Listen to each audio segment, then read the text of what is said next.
Bismillahirrahmanirrahim. Assalamualaikum warahmatullahi wabarakatuh.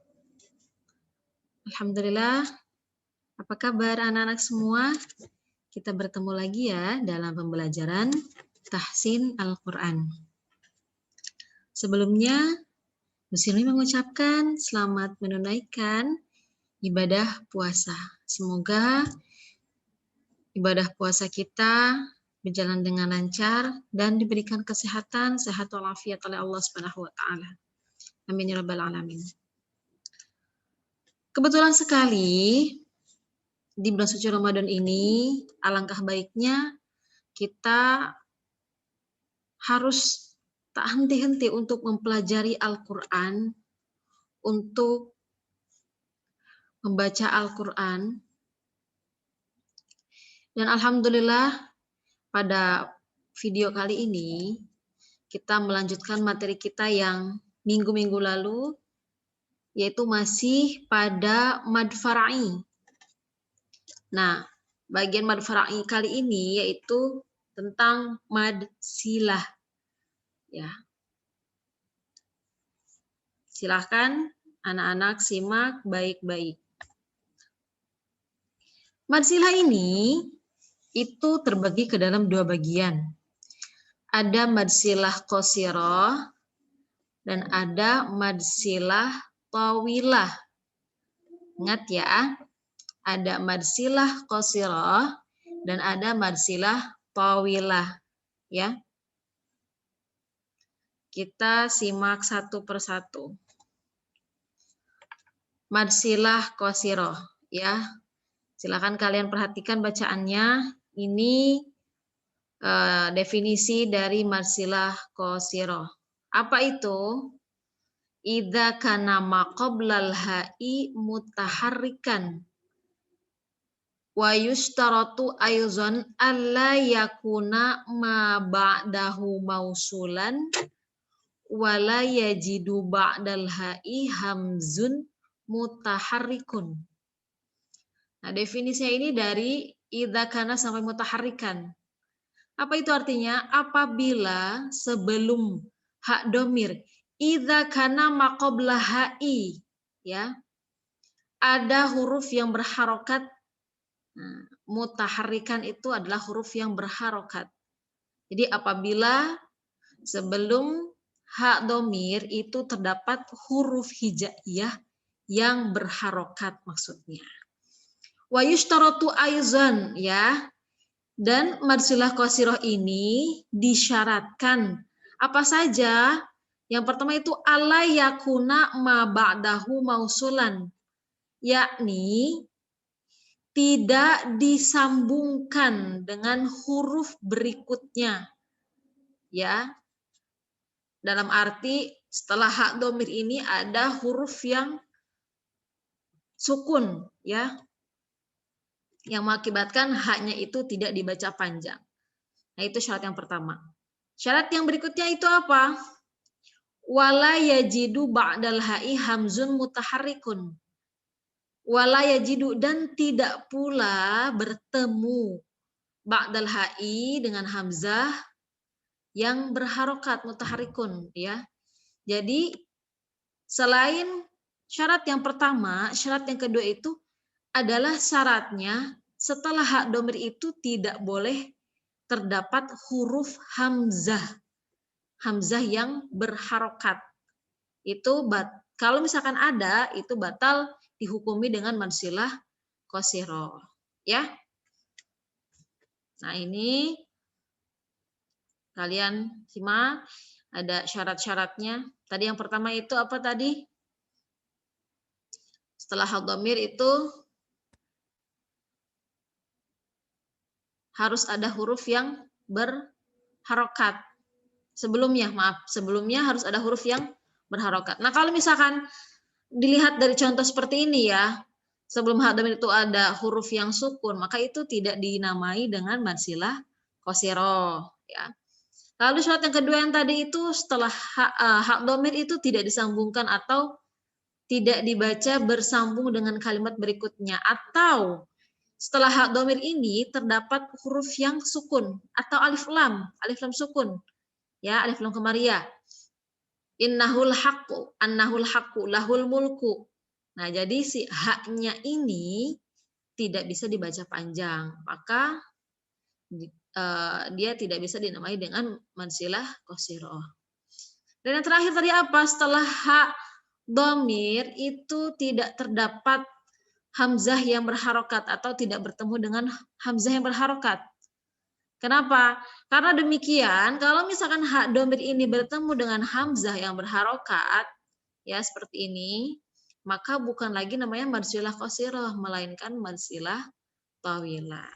Yaitu ya syarat-syarat menjadi mansilah qasirah. Nah, contohnya di sini ada dalam surah Al-Fajr, ya, ayat 15. Bismillahirrahmanirrahim. Fa ammal insanu idza mabtalahu rabbuhu. Nah, di sini terdapat hak dhamir. Ciri dari tulisannya kalian bisa lihat dari harokatnya ini ada domah terbalik. Ya, ada domah terbalik berarti ini namanya mansilah qasirah. Ya. Lihat kita huruf setelahnya tidak ada hamzah, betul. Dan sebelumnya juga tidak ada huruf yang sukun, betul juga. Dan setelahnya tidak ada huruf yang sukun atau disambungkan dengan kalimat berikutnya. Contoh lagi yang kedua, ini ada kalimat fa'akramahu, masih mansilah qasirah ya. Lihat nah, contohnya wa na'ammahu sama juga. Nah, inilah contoh dari mansilah qasirah. Bukan hanya dari dhamma saja, contoh mansilah qasirah juga ada yang dari kasrah. Nah, contoh dari kasrah ini biasanya itu seperti fathah yang berdiri ini tapi berada di bawah hak dhamir tersebut, ya. Itu contoh dari kasrahnya. Yang kedua yaitu ada mad silah tawilah, ya.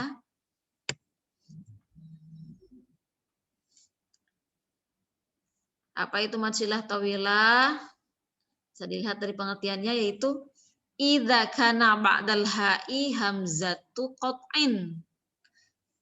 Apabila setelah hak dhamir itu terdapat hamzah qat'a, ya, hamzah qat'i. Sama tadi yang contoh di mad silah qasirah. Nah, ini contohnya. Nah, perhatikan ya. Jadi kalau mad silah tawilah ini perbedaannya adalah setelah hak dhamir ini terdapat hamzah yang berharokat, ya.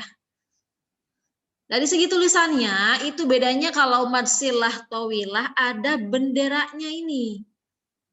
Baik dari harokat domah atau kasrah pun itu sama. Nanti dia ada benderanya, ya.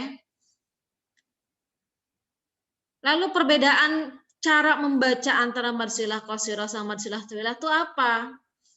Sesuai dengan namanya, qasir. Qasir itu pendek. Tawil itu panjang, ya. Berarti kalau mad silah qasirah itu mad silah yang dibaca pendek.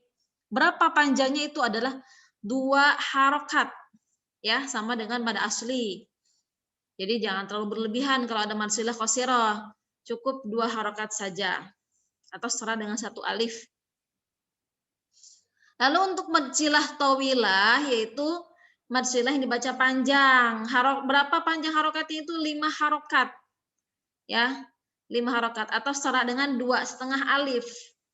Kalau mad silah tawilah, ya. Sama dengan mad wajib mutasil. Ya, seperti itu. Kita praktikkan.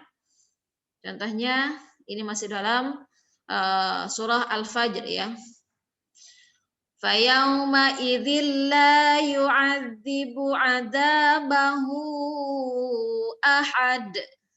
Nah, 5 harokat untuk mad silah tawilah. Kembali ke contoh mad silah qasirah. Ingat hanya 2 harokat. Tidak boleh lebih dan tidak boleh kurang. Kalau lebih itu masuknya ke israf juga atau berlebihan, ya. Jangan sampai karena kita terbawa asik dengan irama Al-Qur'an sampai melebihi batas harokatnya. Fa'ammal insanu idza mabtalahu rabbuhu fa'akramahu wa na'ammahu fayaqulu rabbi akraman. Ya, perhatikan hu-nya ini hanya dibaca 2 harokat saja. Ya, seperti itu anak-anak terkait penjelasan dari mad silah. Ya, ingat terbagi ke dalam 2 bagian, ada mad silah qasirah, mad silah yang dibaca pendek, dan juga ada mad silah tawilah, mad silah yang dibaca panjang. Ya. Perbedaannya itu dari segi tulisan itu sangat mudah. Kalau mad silah qasirah itu tidak ada benderanya, ya. Kalau mad silah tawilah itu terdapat bendera di atas hak domirnya atau di bawahnya juga. Paham ya anak-anak? Mudah-mudahan video kali ini bermanfaat. Jangan lupa untuk dipraktikkan dalam tahsin Al-Quran kalian, dalam tilawah Al-Quran kalian, karena sejatinya ilmu itu adalah untuk dipraktikkan, bukan hanya untuk dipelajari. Ya, mudah-mudahan bermanfaat. Sekian, Wassalamualaikum warahmatullahi wabarakatuh.